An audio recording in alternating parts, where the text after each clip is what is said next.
Hi, everyone. This is your instructor, Francis Michaud, for Business 230 online synchronous this summer. The first thing I want to say is where is Collaborate and how can you meet me online and where will we have our classes? If you go in the course website online and you click on Collaborate, it will bring you to the screen here. And here you can open the classroom or the course room, and this is where we will be. I already joined the session. I'm already in here. You can unmute yourself. You can turn on your camera if you want to, and you can raise your hand.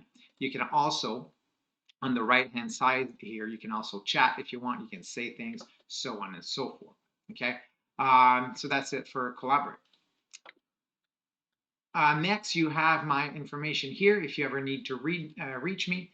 You also have my office hours, which will be on Collaborate, but I'm available almost all day. I'll just be working the whole day, so you can just email me or ask me to meet at a different time if you want to. Okay.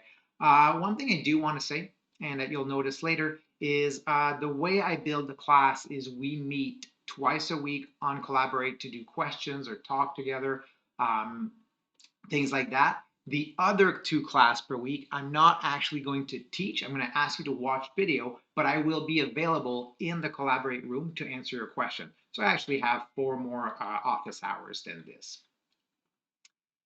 You have the learning outcome here if you're curious as to what we will learn. And here you have a recommended textbook and required material. You need Microsoft Excel. I have a link on D2L on how to get it.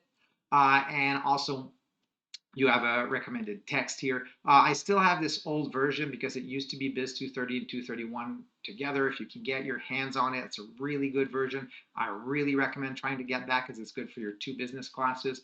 If you can't get your hand on it, then I would recommend just buying the one that I have linked online. But this one is just physical. It might be pretty hard to find because it's pretty old by now. I do have on D2L a link if you want to go buy a digital version of the textbook. Where is it? Sorry, it's right here. That is the digital version of the textbook. So if you want that, you want to work with a digital version of the textbook, you can go here. I also have a link online to a place where you can buy the actual textbook if you want to.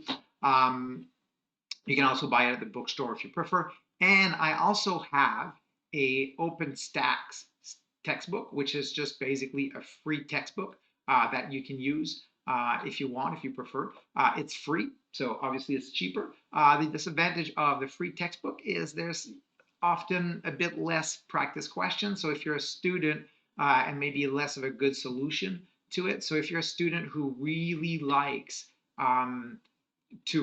to read the textbook and to do questions from the textbook, you might want to consider buying one of the actual textbooks. Here we have a small schedule for the semester. Things will not stay like this necessarily, but what I did is I separated the weeks in half. Okay, and always at the end of the week, you have most of your evaluation on the Sunday. You only need to be careful during the week where there are exams, then things are not always due on the Sunday. Okay, so here is another example. Okay. Finally, we have the description of the evaluations. Okay, we have our discussions. So there's going to be discussion posts during the semester. These are basically not math-based. They're just trying to make you think about statistic. A lot of the questions in the exam and in the class will be math-based. So these ones just want you to kind of think a bit further about statistic. Then I have quizzes for 15%. These are easier than the exam. They are meant to introduce you to the material. They're, as I said, a little bit easier just to make it to ease you in. So don't let that lull you into a sense of safety, right? Make sure you do enough questions. Just be aware of that. Then you have assignments for 10%. You have examination for 65%. And there's a small description here of the assignment if you need it. One thing I should probably say is that the quiz, you have 4 attempts per quiz, and I keep the highest grade. And that's pretty much it. You have a bunch of policies here that may be useful for you. So if you have anything that you want to see here, come also in policies, you can come here and you can look at that. Okay. Thank you very much. That's it for the course syllabus.